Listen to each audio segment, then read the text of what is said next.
And welcome, everybody, to this week's exciting episode. I've been running up that road. I've been running up that hill. I've been running up that building. I did not expect that one. And I didn't pronounce the words properly, so we can't get in trouble for copyright. Well, that's well thought. Yeah. Well thought. I've been running up that road. Something like that. Excellent. Yeah. That might have clipped that one.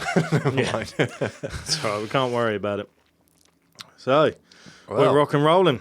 We are rock and rolling. We've got an orange moon today. Orange for warning. Warning and caution, because today is a sensitive subject to many. It is. I suppose. We're going to cover Madelaine McCann. Yeah, the disappearance of Madelaine McCann. This is a highly requested episode, though. It is, yeah. I know you said like everyth's off the table or on the table or however the expression goes. We still don't know the expression. No. And to be honest, at this point, I'm not going to look it up. We've gone too far with it. It's off the table. So, quite a few people have actually requested that you cover the disappearance of Madelaine McCann. Yeah, it's almost 18 years old. So it's been a while, but it's also one of those cases that even when I see a podcast pop up about it, I have to listen. You can't resist. I can't resist because it's just so gripping. Like the whole story is, it's amazing. Like obviously we have to bear in mind that a child was it's amazing, but it's very sad. Yes, allegedly abducted and all of that. But the actual whole story itself is just so fascinating. So today we're asking what actually did happen to Madelaine. Yes, yeah. So today I'm not going to do the usual format, Josh style, where it's the history and the whole story and everything. I think a lot of people know Madelaine McCann. Well, we'll probably just give a very quick explanation of what happened that night. Yes. For the people who don't know, because there are going to be youngsters and stuff maybe listening to this who don't really know the story. So we'll just have a quick brief of that. But I think there's like you said, a lot of different podcasts and a lot of places out there that have come up with theories. Mm-hmm. You're just going to be like going through those. Or have you formed your own theory, or have it? I can give my theory at the end, bearing in mind a very strong theory, because I don't want to get in trouble for the things that I say. So I'm going to be very careful and be as respectful as I can. So I'll give my 2 cents at the end, just based off of the evidence and what's happened. But I am going to be referring to a podcast called the James English Podcast, where he had a couple of guests. One, a man by the name of Bernd Stellander, and a woman called Sonia Poulton. It always makes me laugh whenever someone you said. I'm sure there was another guy once where it was called Burnt something, and you said Burnt Ballsack. That was it. Yeah. But any time I hear the name Burnt now, it makes me chuckle. Yeah, that was the Admiral Byrd episode, I'm pretty sure. I think it was, yeah. I'm going to be referring to those 2 podcasts. That's where I've got most of my information from. Apart from that, it's Wikipedia and YouTube videos, and also the Netflix documentary. That's multi-parter, yeah. Yeah, so everything I'm saying today is out there online. Yeah. It's in documentaries. It's very well documented. And some of it is other people's theories, mainly from that podcast. Okay. So I'm just covering my back here. Yeah. I don't blame you. The amount of people who've been sued over this. Yeah, and what's interesting is that guy, Burnt, is one of the few people that hasn't been sued for his theories. Right. And I'll get into his theories towards the end of the pod, because he's got some really bold statements and really bold evidence that he's come out with. Yeah, fair enough. Well, looking forward to it. So let's dive in to the little bit of history part. So Madelaine McCann went missing at the age of 3. She disappeared from her bed on holiday in an apartment in Praia de Luz in Portugal on the evening of May 3rd, 2007. It's the most heavily reported missing persons case in modern history. Madeleine's whereabouts still remain unknown, although it is widely believed that she is dead or passed on. Yeah, unfortunately, yeah. And like I said, we're coming up to the 18-year anniversary mark. This coming May will be 18 years. Yeah. So I can give a few more details on like what happened. Well, We might as well just briefly run through the what we know about happened that night. Yes, so this is what's in the police reports and has been the widely accepted version of what happened. So parents Kate and Jerry McCann, their 2-year-old twin siblings and Madelaine, had a group of family friends and their children on holiday. The McCann children had been left asleep at 8:30 on the ground floor of the apartment while their parents dined with friends in a tapas restaurant 55 metres away, which is 180 feet. The parents checked on the children throughout the evening. Depending on reports, it says every half hour. Sometimes it was every 15 minutes, and allegedly 45 minutes. Okay, so there's no actual concrete time given there then? Or no. It varies a little bit. This is a running theme with the story. The police reports have some inconsistencies, and people actually changed their statements and things. Oh, okay. So fair enough. The friends and the parents have changed their reports and changed their story. Parents checked on it throughout the evening. Kate discovered Madelaine was missing at 10 o'clock in the evening. Over the following weeks, particularly after misinterpreting a British DNA analysis, the Portuguese police came to believe that Madelaine had died in an accident in the apartment and her parents had covered it up. The McCanns were given arguido, which is suspect. Yeah. Suspect status in September 2007, a few months after. Naturally happens, which was lifted when Portugal's Attorney General archived the case in July 2008 for lack of evidence. Madeleine's parents continued the investigation using private detectives until Scotland Yard opened its own inquiry, Operation Grange, in 2011.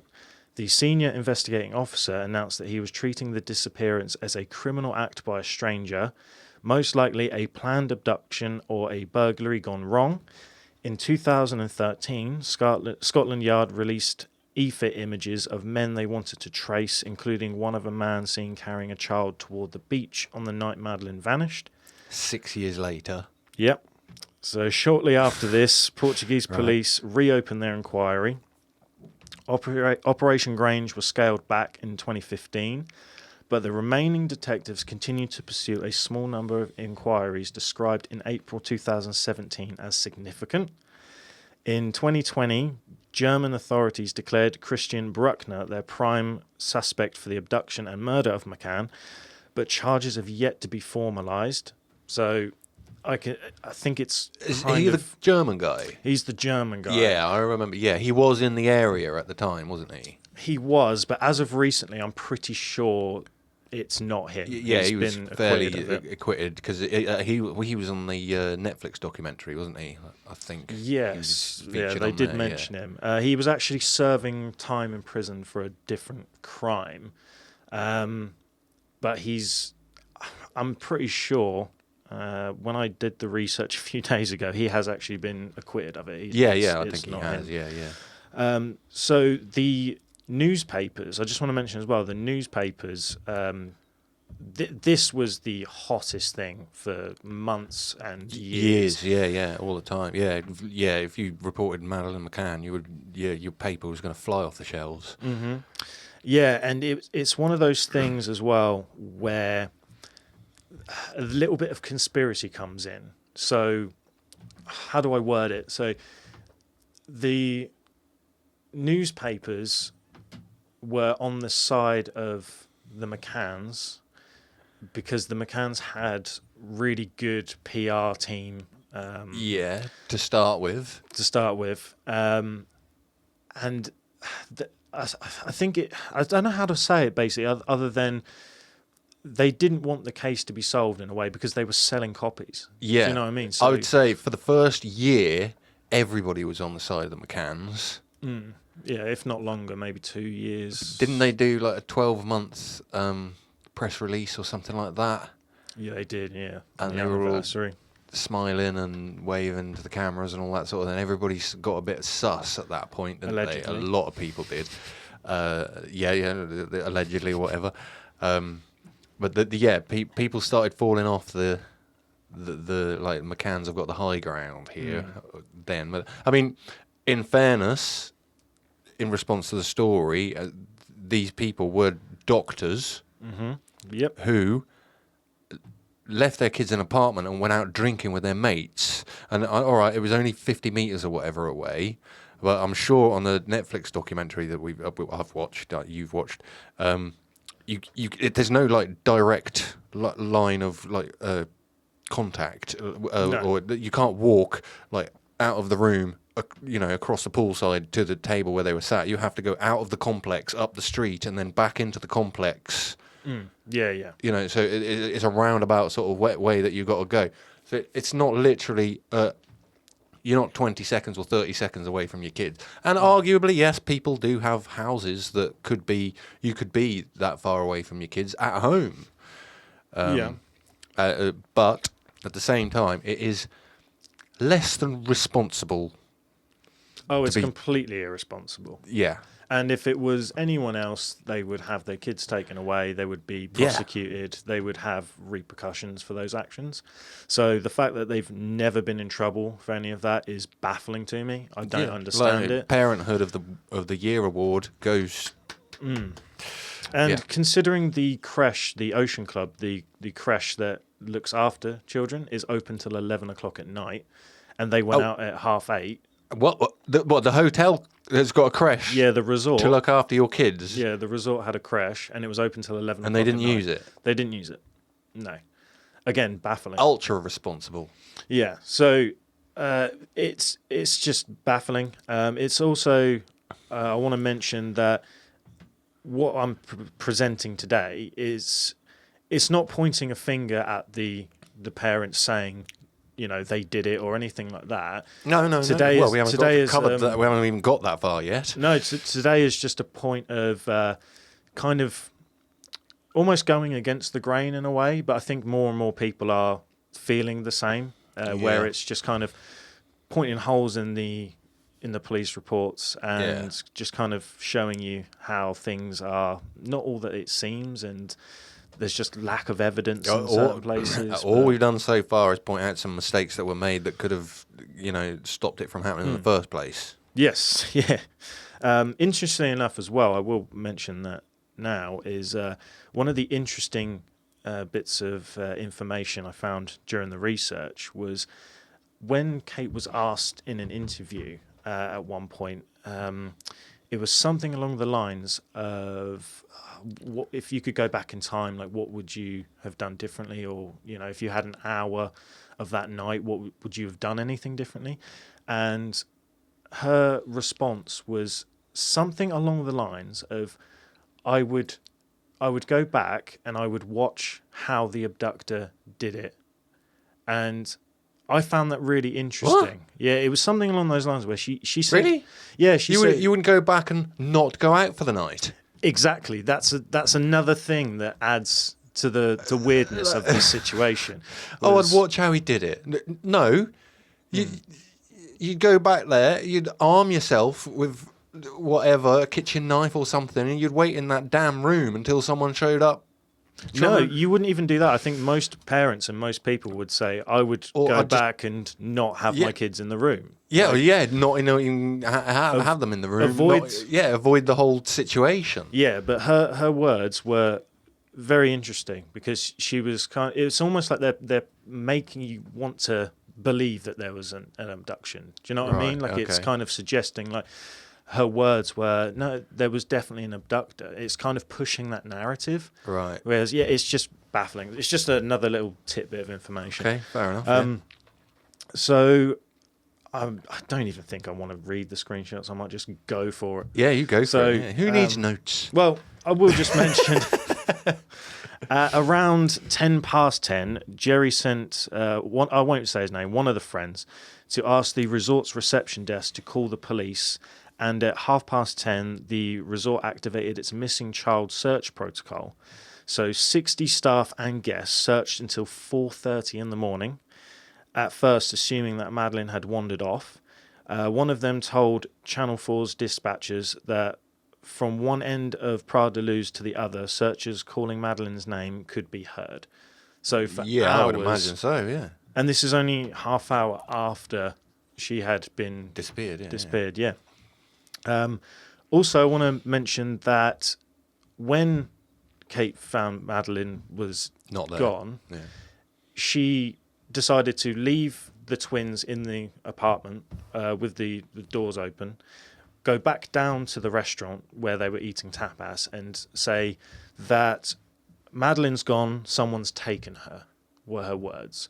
Right. So she left her other two kids alone in the room to go and say someone's taken her, which she doesn't know at this point. Yeah. It's just, has anyone seen Maddie would be the natural question. Mm-hmm. Yeah, so again, kind of suspicious behaviour there.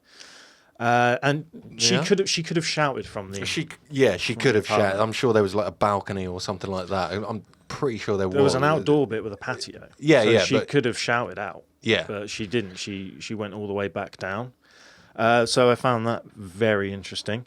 I'm going to go through some notes here. So there was a guy called Clarence Mitchell. He was actually paid by the Madeleine Fund, which I should just mention. The Madeleine Fund was created 10 days after Madeleine had disappeared. And within those first 10, 12 days, it had already reached like 1.7 million in funds. What do they need a fund for 10 days after?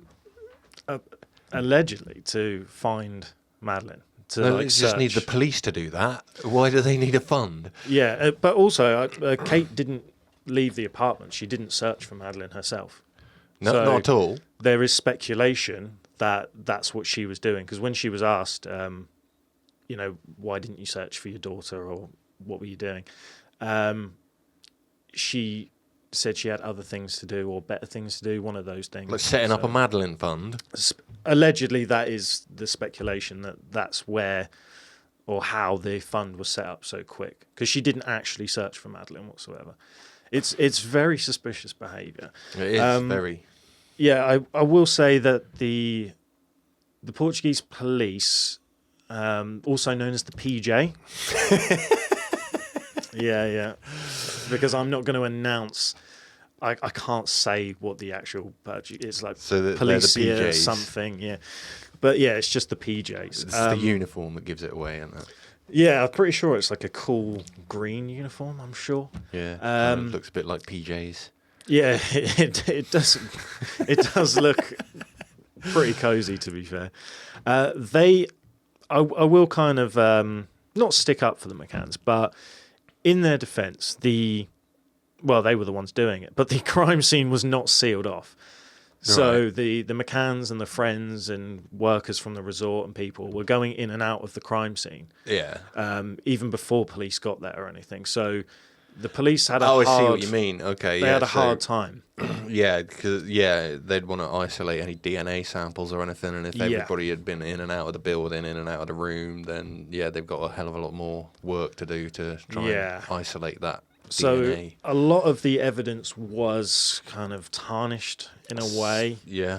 So that is one thing that I will say is the Portuguese police, they did kind of fumble at the first hurdle there. I mean, it's not all their fault, because the McCanns and the friends were the people going in and out of the apartment as well as other people. But yeah, it's just another little fact there that is just a little bit gutting. Like a lot of these facts, as you'll hear them, or evidence or theories, as you hear them, you're just kind of, there's just a little sigh. You're like, oh, really? Yeah, you just roll your eyes at half of it, don't you? Oh my grief! Really? Did that actually happen? Oh. But the main guy that was in charge of all of the PR, the media, everything, defending the McCanns was a guy called Clarence Mitchell. And he was actually paid by the Madelaine Fund. And I just want to point out that Clarence Mitchell actually worked for the government. So for him to leave the government and work for the McCanns full time just kind of shows you what kind of money he was being pay paid. packet, yeah. And allegedly, after defending the McCanns for several years, I will say again, allegedly, he was caught in an interview saying there's something suspicious about the McCanns after he spent years defending them. So, allegedly. I'm not... when the money ran out. I'm just trying to be very careful with my words. There is a guy, the main captain, Captain Amaral. He was the head of the PJ in Portugal's Shame he was Portimao. only a captain and not an admiral. Admiral Amaral would be brilliant, wouldn't it? No, Captain Amaral. He was the main guy that was running the case.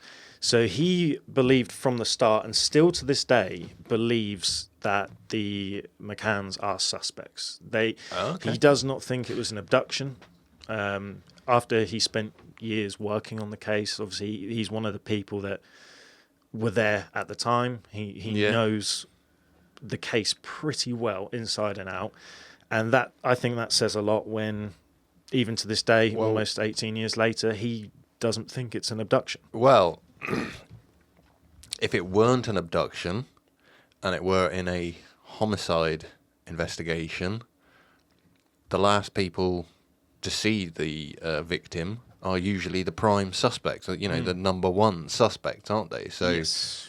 Maybe that's where he's got his theory from, and I don't know the information as much as he does and as much as you do, but maybe his gut instinct is founded. Who knows? What makes it more suspicious is when a loved one does pass, or in a mysterious way, or disappear.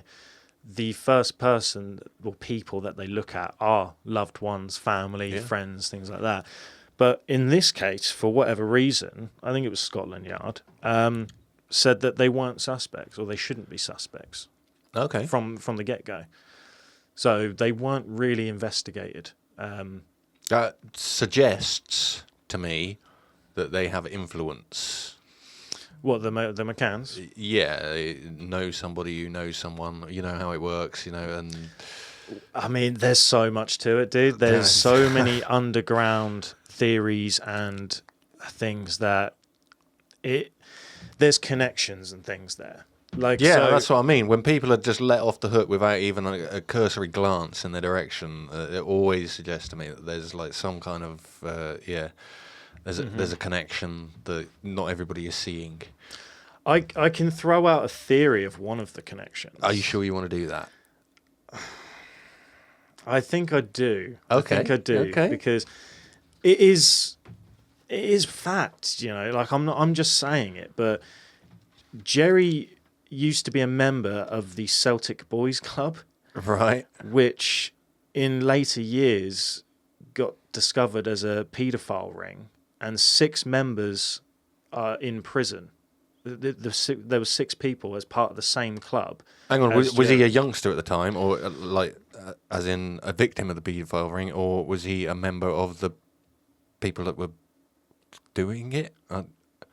I'm not going to speculate or anything. It just says that Jerry was a member of the Celtic Boys Club. And that club was later on found to be a paedophile ring, and 6 members of that same club are currently in prison. That's dark. That is very dark. So that's just one of the theories, is that there is some dark undertones here. Yeah, there are. Definitely. I'll let other people connect the dots and speculate or whatever, but there's so much to it. There's also a running theme of people being blamed for the disappearance. The first guy, a guy called Robert Murat, was blamed for the disappearance of Madelaine. His property was searched, and he lived 150 yards away from the holiday apartment.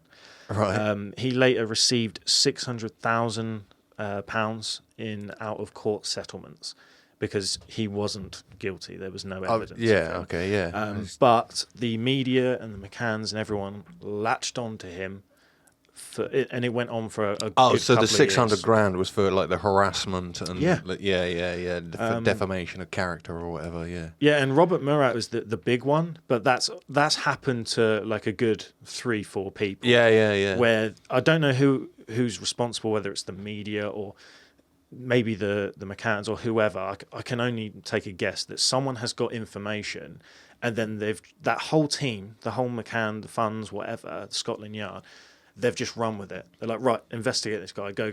So they've just put so much effort, and then these people get found out to be, not guilty. They're completely innocent, and their lives for a good couple of years get completely destroyed, and then they get settlements. So that's it. But it's happened so many times. The McCanns also hired psychics, and they themselves, or their team, I should say, were feeding stories to the media and giving theories to the media about what could have happened. They hired psychics. Yeah. They hired psychics. They're medical doctors. Mm-hmm. Yeah.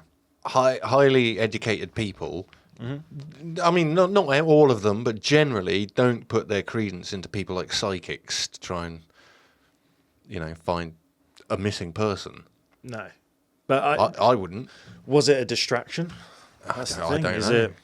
Because psychics aren't going to hold up in court, are they? No. Let's be honest. So, but I mean, for the majority of it, it is kind of to this day. It's not really. I want to say it's not the McCanns versus the world or anything like that. Because some people do say, "Well, the McCanns aren't masterminds. They're not criminal masterminds. Like, leave them alone." They have got support where people think like it's just cruel dragging it out at this point. But the counter argument to that is, after all these years, all the evidence, it just doesn't add up. And you've got the head of the PJ saying, I suspected the parents from day one. You've got other Portuguese police, and they're still suspects to this day. That's the thing; they've not been cleared. No, of course not. They're still suspects. So I remember. Well, I don't think it's the case anymore, but I remember at one point the Portuguese government urged them not to come back to Portugal because they would be arrested and held in custody on suspicion. Yes, but I don't think that's the case today. No, it's not. Operation Grange and Scotland Yard and all of that. Yeah, interfered. I don't know how politics works. Yeah, no. Well, like money. you say, it is politics, isn't it? So the downfall of the McCanns started when a German journalist asked during a Berlin press conference whether they were involved in the disappearance. Flat out asked. He asked them. He asked to their faces. Yes. Fair play. And that was caught by obviously other newspapers and things. So that's when that kind of theory of them doing it started erupting. Happening. Yeah, so there was crazy stories of the McCanns being swingers, theories. That has no bearing on the case at all. I wouldn't have thought. Well, not really, but it's kind of painting a picture of like if, for example, they were swingers, it would make sense as to why they left their kids, because it wasn't just a meal. Oh, I see what you mean. Like they were on holiday with other friends, so it's just it's not me. It's just I'm just telling you what the journalists. Yeah, what I'm saying is their sexual preference shouldn't have any bearing on the fact that their children went missing or the child went missing. But yeah, I guess maybe it does. Yeah. So there were stories of them being swingers, sedating the children. Is the first big theory. So okay, they would have the know-how and probably the application to do that. The ability, if you like. Yeah, and that is the big one. So there's the same theory, but there's two different kind of avenues we can go down. So the first big theory was that the McCanns were sedating the children to get them to go to sleep so they could go out and do and their thing. Yeah. Madelaine was allegedly like quite a naughty child. She was like kicking up a fuss quite a lot, so they give her a bit of a bigger dose and so that is one of the theories, is that she overdosed and died in the apartment that day. Seems reasonable. It's a cover up. The other one is that she was sedated, and this is actually a fact, I suppose, is when the PJ did get to the house, the sofa in the resort in the apartment was in a completely different place near the windowsill. So it wasn't in the room where the sofas are in all the other, on the rest of the hotel complex. Yeah, they'd moved the sofa Yeah. was moved. So another theory is that whether she was on medication or not, Madelaine had slipped off the sofa and hit her head on the windowsill or the radiator and passed away that way. And I will come back to that because there is actual evidence to suggest that is what happened. Right. So but that's just the two big kind of like theories that first came out about the McCanns. And then what backs this up as well is the stories of the police reports. Little things like Jerry couldn't remember whether he went in and out the patio doors or whether he went in the front doors when he checked on the kids. In fact, he'd been drinking, so that I can kind of understand that a little bit. Depending on how inebriated you are, and the fact that the point was to check on the kids. You don't necessarily remember the journey that you took to get there. But I mean, I don't know. Personally, I disagree. I think if you're checking on children and stuff, I think you would remember, unless you're completely blackout drunk or something, and you don't remember anything. I feel like you would remember whether you went through the patio door, which is closer, or whether you went down the street and in. Do you know what I mean? There's a bit of a difference. I don't know. That's the thing, because being in shock as well would come into play, as well as the alcohol consumption. I'm assuming that this would have been the next day that he would have given that kind of statement, or sometime afterwards, because you're not allowed, or at least in England, you're not allowed to give a police statement if you're under the influence of alcohol, which is why they hold you in a cell overnight. They would have had statements that night, wouldn't they? If a girl's gone missing. But if they're under the influence of alcohol, that won't hold up in a court of law. So that's why they hold you in a cell until you are sober. But that didn't happen, mate. That's what I'm saying. That didn't happen. I'm not saying it was correct. But I don't understand what you're saying, because the police would have turned up. There would have been a girl missing. So they would have spoke to everyone to see what was going on. That's all I'm saying. I don't know the law and stuff in Portugal, but I'm just saying that they would have had some sort of statement from them initially when they turned up. There was inconsistencies whether the window could lock from the inside or the outside. It turns out that it's pretty stable, so you can only unlock it from the inside. Most hotels are, yeah. Whereas, the theory of someone going in through the window from the outside and things doesn't really make sense. Nope. Also, the theory going on Madelaine possibly passing away in the apartment and covering it up is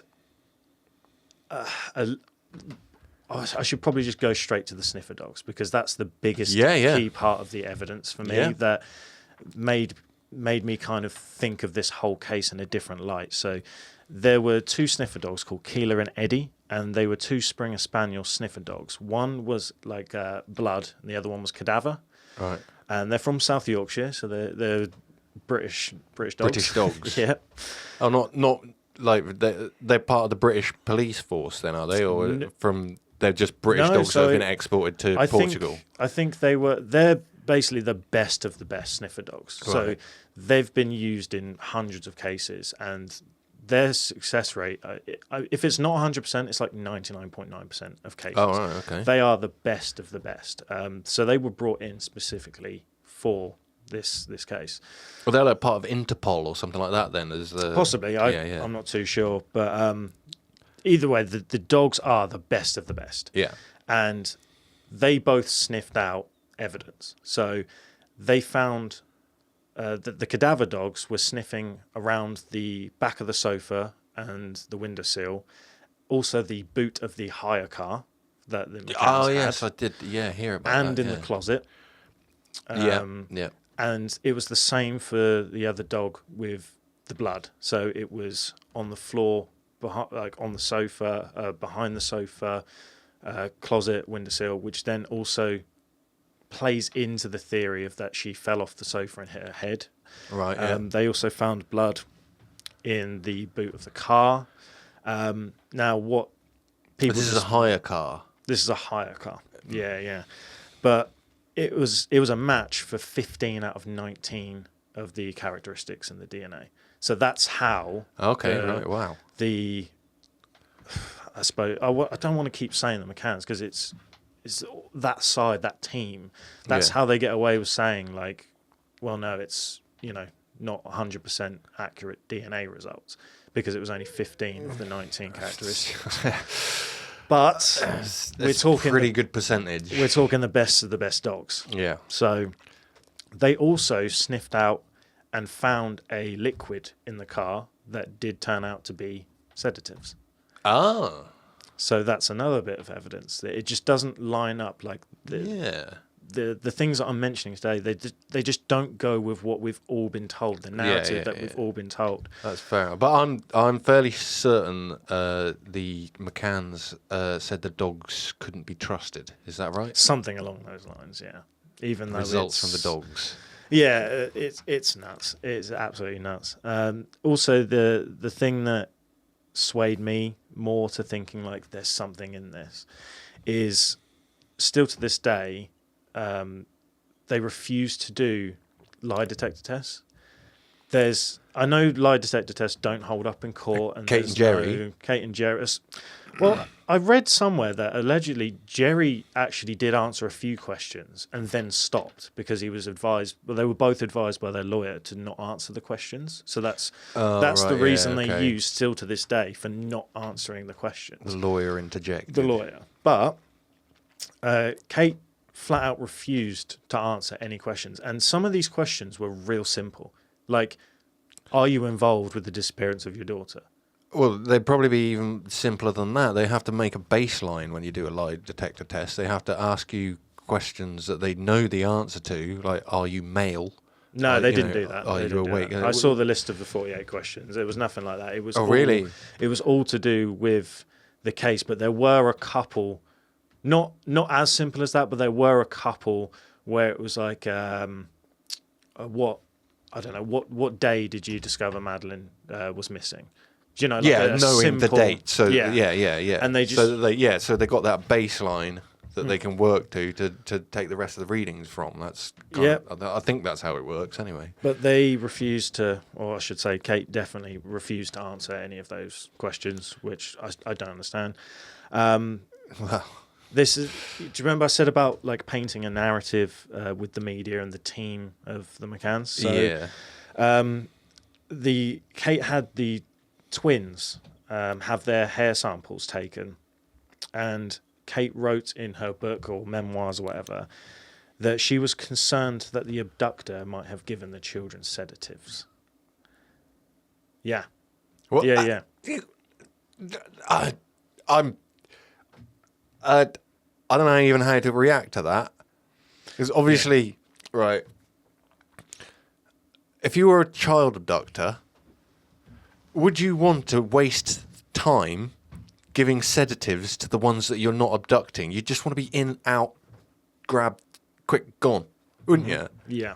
Surely. Well, yeah, it seems. I would imagine so. I've never abducted a child, so I don't know how it works, but that is in my brain. You would want to be in, grab, out, done. Well, it's the same as burglar, isn't it? You're not going to stick around, are you? No. If you're robbing someone's house. And if sedatives were involved in that case, if you wanted everyone to not wake up to witness you doing it, then it would be sedatives or something into the food, which the McCanns, Kate and Jerry would also have ingested or whatever. I just can't imagine that as a scenario that works.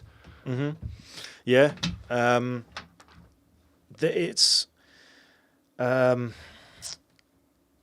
also like, why would you even mention that if you've already been, if there's already a theory going around that you've sedated your children, to put them to sleep, why would you then try and turn the tables and say, oh, well, I think the abductor might have given the children sedatives, so I'm going to send their hair off for samples to see if there were sedatives and things. But they didn't find anything in the samples either. So I don't know why she would do that. That's just a crazy, very out there thing to even suggest. So one of the friends said that she saw a man with a child, like carrying a child, away from the apartment. Yeah, there was I think there was a report of that. Yeah, there were reports, and I can tell you now, the Portuguese police think that it was invented. They don't believe it because of the inconsistencies of the statements changing, stories changing amongst the friends and amongst the McCanns. I'll mention here as well. Oh no, there's a whole thing about swingers, but I'm not gonna go into that. Yeah, let's not go down the swinging route. No. Do they use sedatives? I don't know. Yeah. So even the PJ questioned Kate and said, "Why did you not use your mobile phone or shout to the group from the apartment, from the rear balcony?" And it turns out there is a balcony, from the balcony. Also, if the Portuguese police were saying years later, if your child has been abducted and you were with friends on holiday, the friends have never done like interviews or done anything like that. Like if that was my child, I'd be shouting it from the rooftops. I'd be doing every lie detector. I'd be trying to prove my innocence. I'd be doing everything I could to get my daughter back. But it just seems that they haven't done that. Yeah, and it's kind of like they already lost hope. Yeah, and they're just kind of setting up some kind of security measure to make sure that they don't get any kind of backlash from it. Mm-hmm.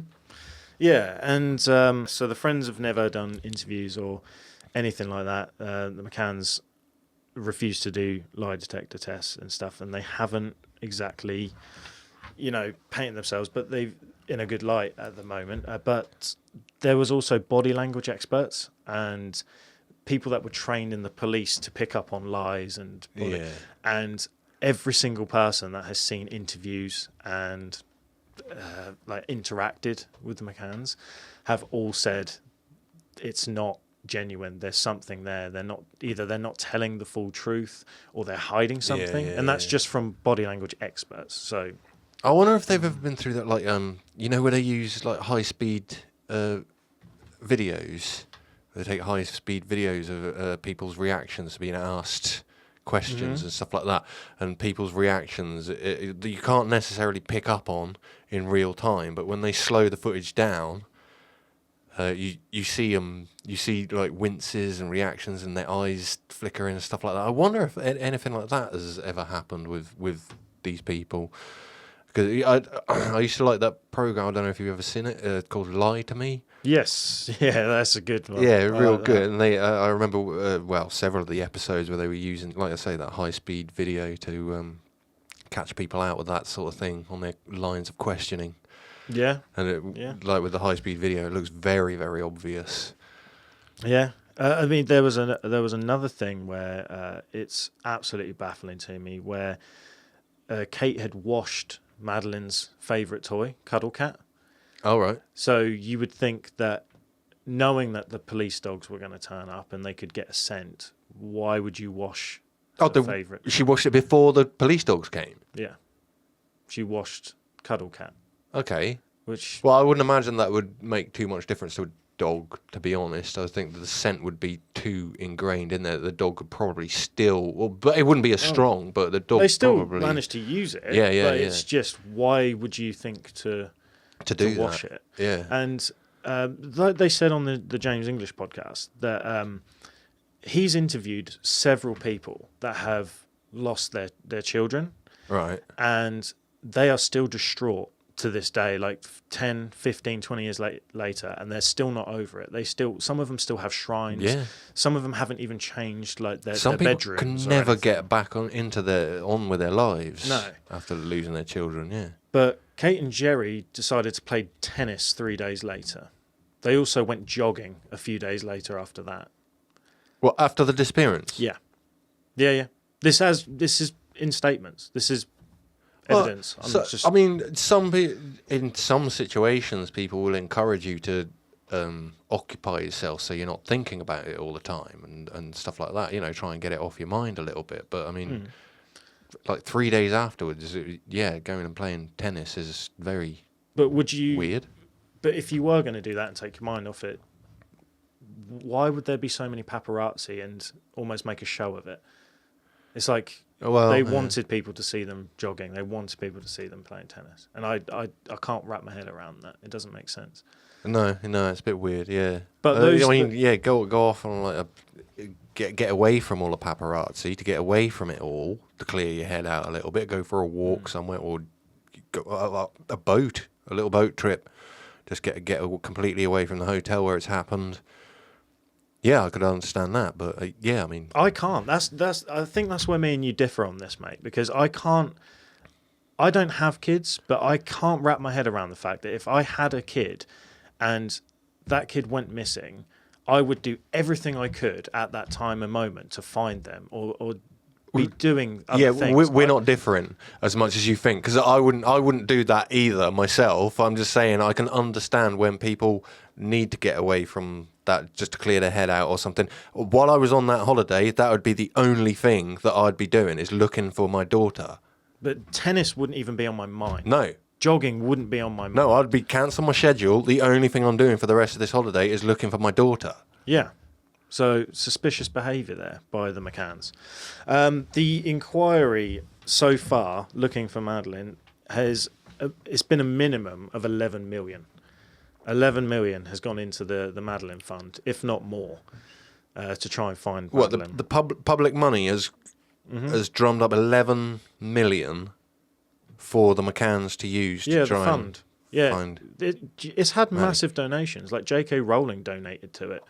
Richard Branson, they donated to it, hundreds of thousands, because they believe this narrative, or what we've been told. They've tried to help, and celebrities have put money into this fund, but the fund is used to pay, or to pay legal fees and to sue people that say things about them, or paint a different narrative. Okay. So the fund is just insane. So that's the fund that's going to be suing us, is it? No, because I'm just repeating what other people have said. We're not making any allegations here. No, not at all. No.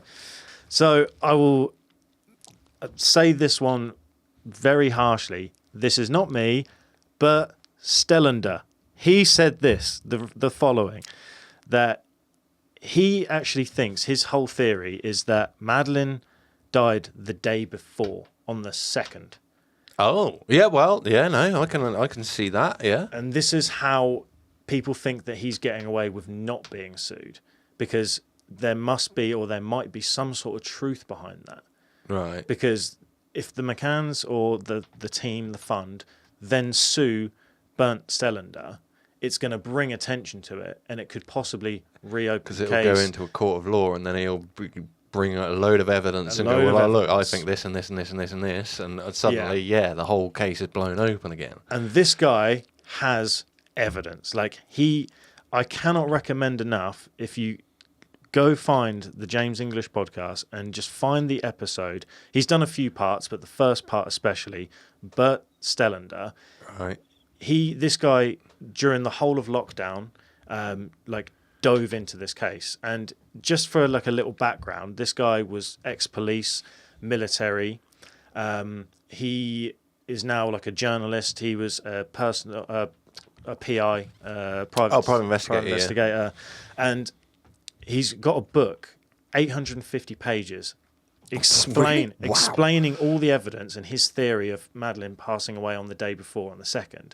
Now, when I first heard him mention this, I thought, he's in it for the money. Just to prove he's not in it for the money, he is actually a very rich man, and he's using his own money to investigate this Madeleine McCann case because he had the pattern for some sort of golf club, whether it was a putter, and he was even offered a job, like a 6-figure... Oh, patent. Patent, yeah. Yeah. So he had this... It was something to do with golf. Right, yeah. He then sold this patent, and he also was offered a job working in San Diego for this golf company, and he turned it down. Like he's got overseeing the manufacture and quality control and all that. He's good for money, so he's not in this for the money because he's got money. Yeah. He says in the podcast he wants the truth to come out, and he wants to make a point that, again, he's not going after the McCanns, he's not going after them or holding them responsible. He's just making a point that there are so many inconsistencies on what the narrative and what we've been told and to what actually happened, and how evidence and certain things point in a different direction, and nobody's really investigating it. Like the Scotland Yard aren't investigating that side of it. They're just fair enough, everyone's kind of done with it. He also mentions that the nanny was a big part of his evidence. The nanny? The nanny. So what nanny? There was a nanny that was looking after all the children, like during the day, like taking them to the beach and things like that. Oh, is this part of the creche service? No, I think it was their actual personal nanny. I'm pretty sure. Hang on, they hired a nanny, I think took her on holiday to look after the kids. Well, they had a nanny. So where was the nanny at night? I don't know, mate. They had a nanny in England as well. So I know that they have hired nannies. Okay. There was a nanny during the day, but not in the evening. Unless she was part of the tap, I don't know. But there was a nanny during the day that took him to the beach, and there was inconsistencies in what she told the police. So she kept saying. When they would ask her, well, did you have all the children? Did you take them down to the beach? She would say, oh, I had 4 or 5 of them. Well, if you're a nanny and you're responsible for children, you would know exactly how many children of them were there at any given time, yeah. Little details like that. So he makes a point of saying they need to look into the nanny a bit more. Right. Clashing statements. But the biggest reveal, because we're getting towards the end now, so yeah, very much so. Bert Stellander, breaking news as of like a few weeks ago, probably a couple of months ago by the time this episode comes out. He has evidence and statements of people in the area that allegedly saw on the day before, on the 2nd, his whole theory. Right, okay. Allegedly saw Jerry at 2 a.m. carrying a huge black tennis bag, and he was carrying it with 2 hands, allegedly. Out of the hotel room? Out of the hotel room. On the streets. Okay. So that's just what he presented in the podcast. Things might have changed by the time this comes out, but that was his big reveal on the second part of the podcast that he did. Right. He's now in Portugal. He was in Portugal, and he was getting all the witnesses and getting their statements and what actually happened. And there was a few of them that told the police. And another reason why the Portuguese police think that this wasn't an abduction is the Scotland Yard and the Operation Grange. They don't acknowledge it. They haven't even listened to those statements, those witness statements. They've just kind of poo-pooed it away. Really? Whereas the Portuguese police are still very much interested. They're treating it as suspects, to the point where this guy Bernd Stellander, like just to make a point of how extreme he went to Praia de Lis and was like hiding in bushes, and he got Jerry McCann's email, and he sent a anonymous message email to Jerry McCann. This is all legit. He talks about this on the podcast. Fair enough. Yeah. He sends Jerry McCann an email saying she's about to be discovered, right? That he's pretty sure that his theory is correct. He knows for sure where roughly the body is. So he's working on it now. He's trying to get the truth to come out. So he sent Jerry these emails, and he waited in bushes for the McCanns to turn up. They didn't turn up. But someone But their under there friend- employed it. Yeah. One of the friends did from the 7:30. He calls them the Nuggets. Because, yeah. But one of the friends did. So that in itself is also very sus. very Very sus. sus. Very sus. Very.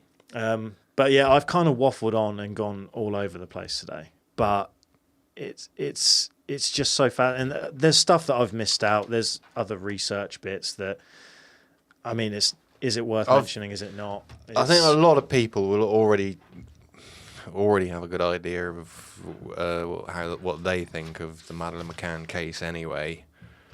Yeah. Like you say, or like, what's his name? Burnt Stellander. Yeah. Has said. I mean, let's say there's two outcomes that it could be. It could be a genuine child abduction, Mm-hmm. or it could be some form of, shall we say, manslaughter, or it'll be accidental accidental. death, Yeah, it's not something like that. But there's a cover up of it It's either way. definitely not murder. I'm throwing that out there. It's I not can't murder. imagine anybody No. would murder their No, it's not murder. child, but then if it was an accidental death, why wouldn't you just admit it? Yeah, that's the thing. If that is the case, I think this is deeper than we know. It's horrifying if that was the case, but why wouldn't you just? Oh, no, this is what happened. She fell off the sofa, hit her head on the radiator or the windowsill or whatever it was, and Yeah. As doctors, we realised that the wound was never gonna heal. And I also forgot to mention that Amaral, the head Amaral, of the PJ, he actually wrote a book as well with all the evidence that he had and his theories and statements from what he knows. And the McCanns sued him, and his book was taken off the shelves. He wasn't allowed to, publish it, whatever. He then appealed it, and he won. So then he was allowed to sell his book. The McCanns tried to appeal that, and they lost. Oh, So the that's Portuguese an interesting courts, turn of events, eh? they are now allowing for him to, come out with these statements and things because he was the head of the PJ. He was the guy that was in charge of the case. So if anyone's going to know about it, it's him. Fair play. But yeah, it's So- interesting. There's a lot of theories. There's a lot of inconsistencies. So how do we rate this one on the paranormality scale this week? I can't do it on how much I like it because the little girl is one way or another missing, and I don't like that. No. So It's a big mystery. if it's a scale of 0 to O.J. Simpson, then maybe an 8. I don't know. What does that scale even mean? I don't know. It's a tough one. Like I say, it swings two ways on this one. Is it an abduction or is it some kind of unfortunate event that's befallen this little girl? I think maybe we don't rate it because I don't know how you would rate it. I don't know how. I don't feel right doing it. I don't feel right putting a 0 to 10 on as in any like direction on it. I will say I'm not going to really give my opinion. I kind of am, but I'm not. Like, I'm not going to say what I actually think happened. All I will say is there is a lot of evidence out there that suggests things happened, and there's a lot of evidence that kind of supports the narrative. It's kind of split 50-50. But How about this? I don't know because I haven't researched it and I've not listened to these podcasts that you listen to, this Burnt Cylinder guy. How heavily do you believe in that guy? You don't have to put a number to it on a scale, but, do you think he's really onto something? I really do.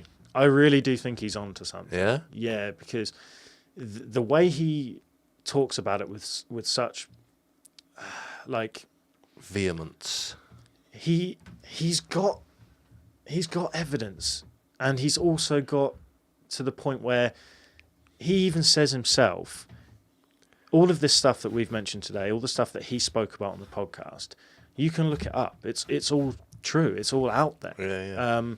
He's just piecing things together. So, like I said, with lockdown and things, he read every single police statement, every single witness. He dove into it. And he's just got the ability to think outside the box and just like pull the information together into... He's literally just going off of the evidence. So, and he's not like creating a narrative. He's just going. No, he's not created a narrative.